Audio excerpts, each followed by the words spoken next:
Good evening, everyone. Welcome to NTD Tonight. I'm David Zhang. Here is a preview of some of today's top stories. Two high-profile cases heard by the Supreme Court today. Where do the justices stand on Texas border law and social media censorship? A suspect is arrested following a two-day manhunt. The man is wanted in connection to the fatal shooting of a New Mexico State police officer. Burglary tourism strikes in California. Authorities believe thieves enter the U.S. through the tourist visa system, grab their loot, and fly back home. First up, the Supreme Court will make decisions on several high-profile cases that could have major implications on the 2024 election and border security. Let's take a look.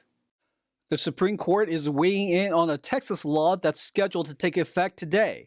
Under the law, any police officer in Texas could arrest migrants for illegal entry, and a judge could order them to leave the U.S. The lawsuit led by the Justice Department argues that Texas is overstepping the federal government's immigration authority. A federal judge blocked the Texas law last month, calling it a violation of the Supremacy Clause of the U.S. Constitution. But Texas swiftly appealed the ruling and argued that it has a right to take action over what Texas Governor Greg Abbott has described as an invasion of migrants on the border. Abbott also rejected concerns that the state law could lead to racial profiling. While signing the bill, he said troopers and National Guard members at the border can see migrants crossing illegally with their own eyes. Republican State Representative David Spiller authored the law. He said he expects that the vast majority of the arrests would occur within 50 miles of the U.S.-Mexico border, and the law says that arrests cannot be made in public and private schools, places of worship, or hospitals and other healthcare facilities. Justice Samuel Alito extended the stay on the law while the High Court is deciding on the issue.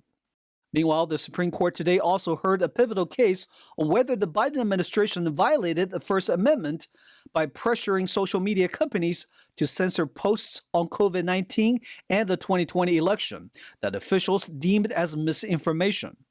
In the case of Murphy versus Missouri, attorneys general from Missouri and Louisiana alleged that the government's efforts to pressure social media companies to take down content or viewpoints related to COVID-19 and vaccines amounted to unconstitutional censorship. But the federal government argued that the White House's communication with the social media companies did not cross the red line and should be labeled as encouragement rather than coercion. The justices seem skeptical of the state's arguments, suggesting that limiting the federal government's contacts with the social media could lead to repercussions. The Supreme Court didn't immediately rule on the issue today, but the final decision could have serious consequences on the government's interactions with social media platforms. Now let's take a look at other top headlines. District Attorney Fani Willis could face a gag order in former President Trump's Georgia election case. Fulton County Judge Scott McAfee said in a Friday ruling that Willis's racially charged speech at Atlanta church in January was legally improper. Her speech came just days after allegations surfaced that she engaged in an improper relationship with the special counsel Nathan Wade. During the speech, Willis implied that race was involved in the criticism of her decision to hire Wade. The judge ruled Friday that although her speech did not name President Trump or other co-defendants, it did leave room for public consideration since it followed soon after a motion brought by Trump co-defendant Michael Roman. The motion called for disqualifying Willis from leading the case. U.S. citizens continue to flee Haiti as the country remains paralyzed by escalating gang violence and political instability. A charter flight carrying more than 30 U.S. citizens fleeing violence in Haiti landed in Miami yesterday. Haiti's main airport in its capital, Port-au-Prince, remains closed following attacks by gangs in recent weeks. The U.S. State Department announced on Saturday it would offer limited charter flights from the less chaotic north of the country. Officials said they could not provide ground transportation to the north, and the U.S. citizens should consider traveling there only if they think they can reach there safely. The State Department said government officials in Miami are helping evacuees determine their next steps. Last week, the U.S. dispatched additional troops to the U.S. Embassy in Haiti after the area fell into the control of gangs. Aid groups say some 1.4 million Haitians are on the verge of famine. President Joe Biden spoke by phone Monday with Israeli Prime Minister Benjamin Netanyahu, their first known interaction in more than a month as the rift deepens between the two men over the war in Gaza. During the call, the White House said the leaders discussed the two key areas of tension: the necessity of getting more humanitarian aid into Gaza and the pending Israeli operation in Rafah, while more than 1 million Palestinian civilians are sheltering. Monday's phone call came days after one of Biden's top allies in Washington, State Majority Leader Chuck Schumer, called for new Israeli elections that would result in Netanyahu's ouster. Biden called the speech good and said it reflected the concerns of many Americans, though did not explicitly endorse nor condemn the call for new elections in Israel. Netanyahu on Sunday pushed back on Schumer's speech. He said it's inappropriate to go to sister democracy and try to replace the elected leadership there. That's something that Israel and the Israeli public does on its own, and we are not a banana republic. The Biden-Netanyahu relationship has devolved over the past several months as frustration inside the White House mounts over what American officials regard as Netanyahu's rejection of U.S. advice on the war in Gaza. Biden said in an interview last weekend that an invasion of Rafah would amount to a red line, but added that he would continue support Israel. A suspect has been captured after a 2-day manhunt in the fatal shooting of a New Mexico State police officer, Justin Hare. NTD's Christina Corona has more details on the story. Jeremy Smith, 33, was captured after a confrontation with officers from the Bernalillo County Sheriff's Office on Sunday. The Sheriff's Office received a call that Smith was potentially in the area. Bernalillo County Sheriff's deputies were dispatched and responded to a report from a store clerk at a Murphy's gas station at 2730 Sunshine West Plaza Drive here in Albuquerque, New Mexico. The clerk's description matched that of Jeremy Smith. Deputies found Smith walking on Unser Boulevard, then quickly set up a perimeter in a residential area near Unser and Dennis Chavez Boulevard. During this time, as they had an eye on Mr. Smith, a foot pursuit ensued. Shots were fired. Some shots strike Smith, but Smith was then taken into custody without further incident. Smith was transported to a local hospital where he's under guard being treated for his injuries at this point.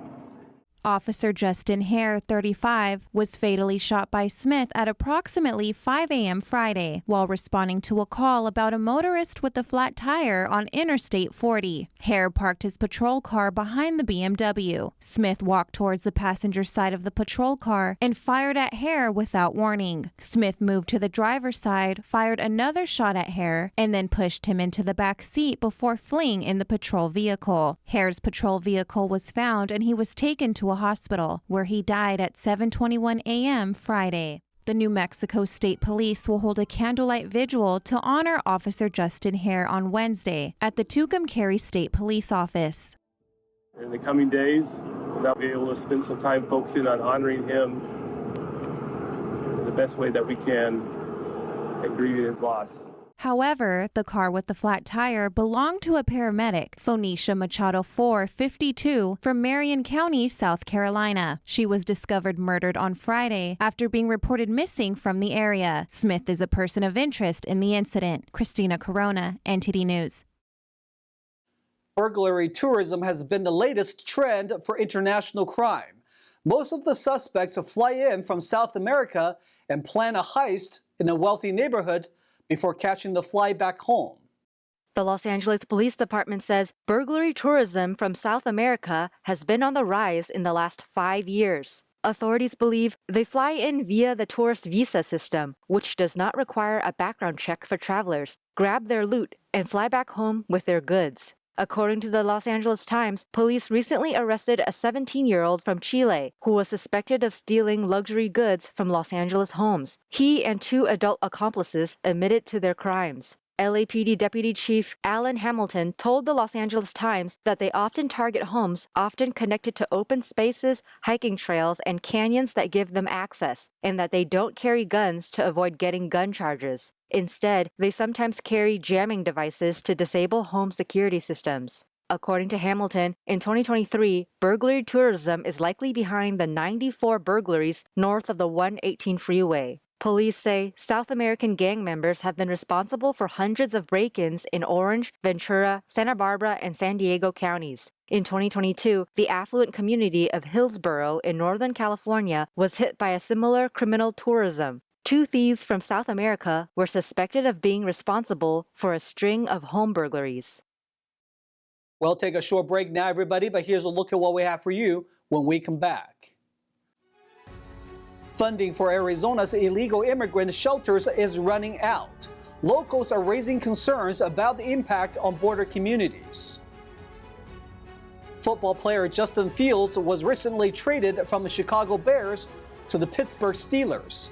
We'll take a closer look at the trade saga. Those stories and more coming up on NTD Tonight.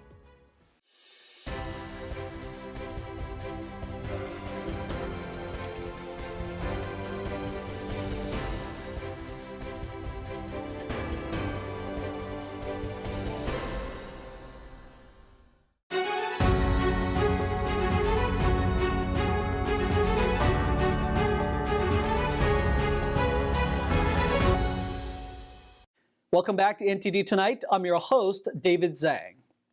An Arizona migrant shelter that has helped thousands of asylum seekers plan to halt most operations by the end of the month when funding from Washington runs out. NTD's Christina Corona highlights rising concerns about homelessness and costs to border communities.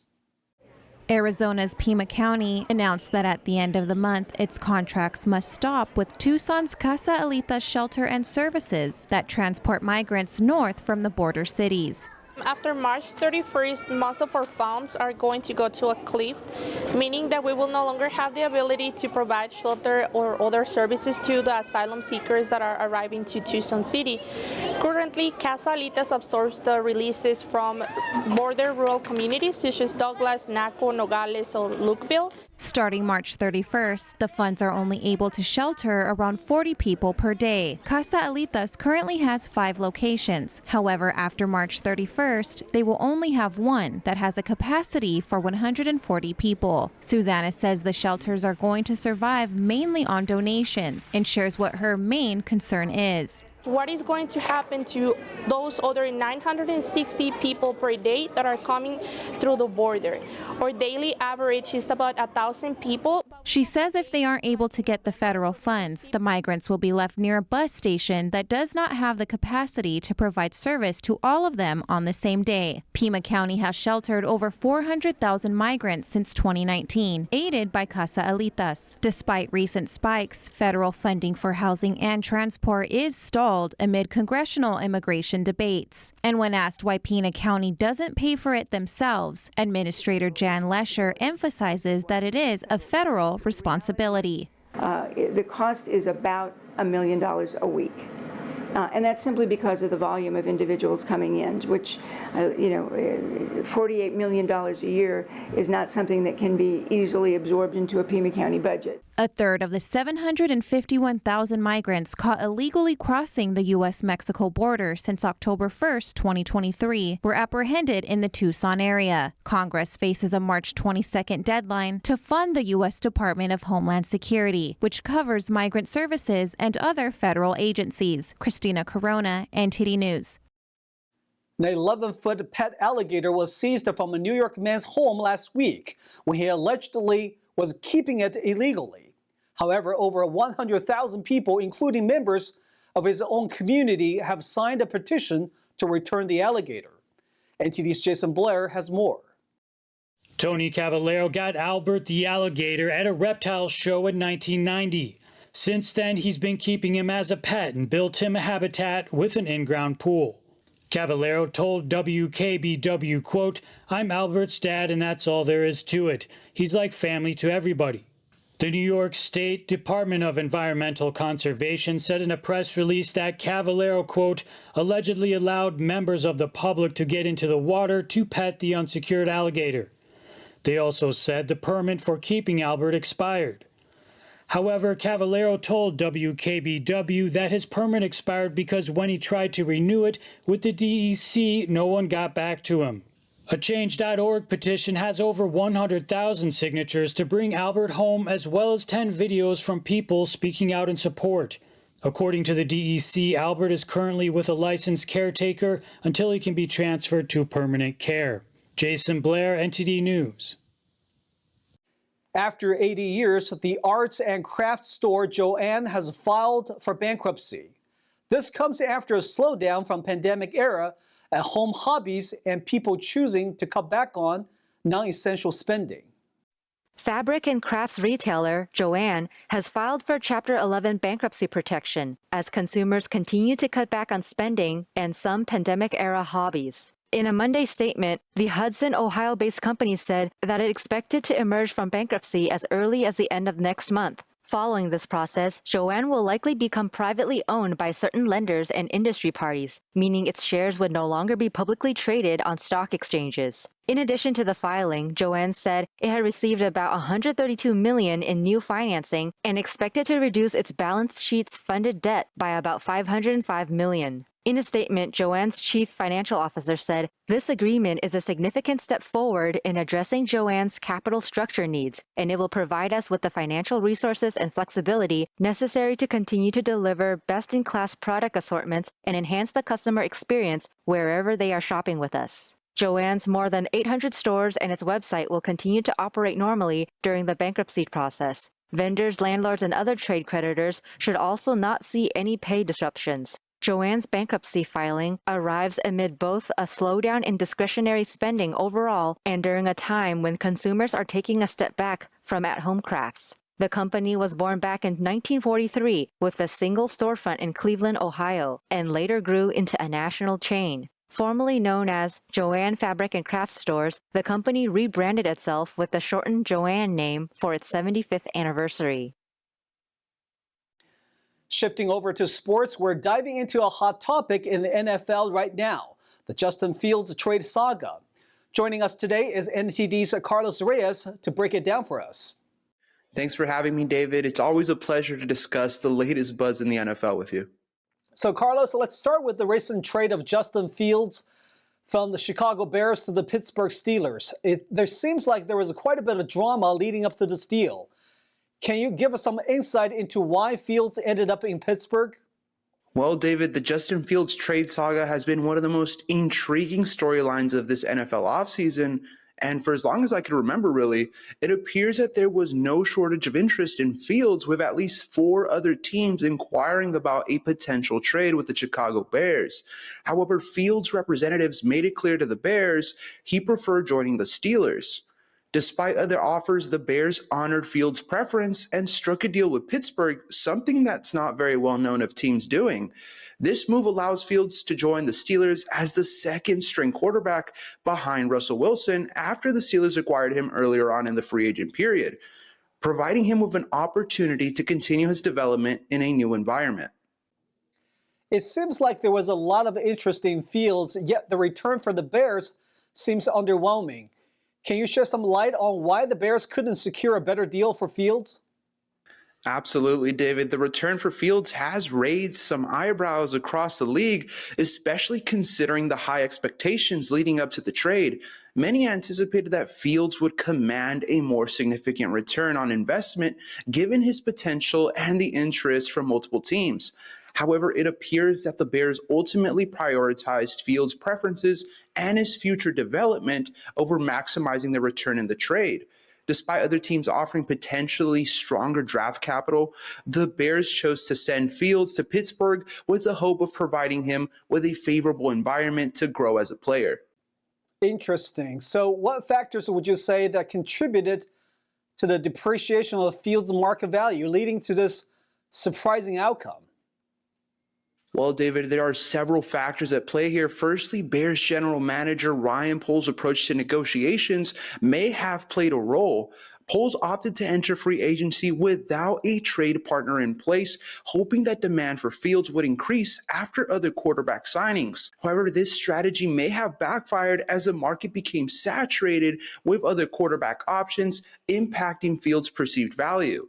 Additionally, other teams may not have seen Fields as a clear upgrade over alternative options in a competitive market.